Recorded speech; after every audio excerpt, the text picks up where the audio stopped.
tidak melihat latar belakang, tapi kita melihat daripada materi tindak pidana yang dia lakukan. Unsurnya terpenuhi, kita tahan, kita proses.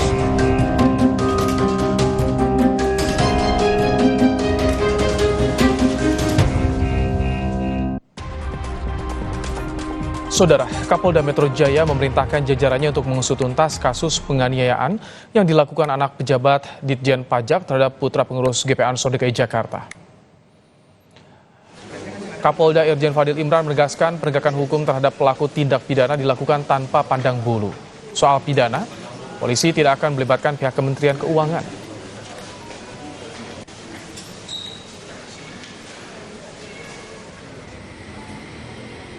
Kita pasti akan tidak melihat latar belakang, tapi kita melihat daripada materi tindak pidana yang dia lakukan. Unsurnya terpenuhi, kita tahan, kita proses.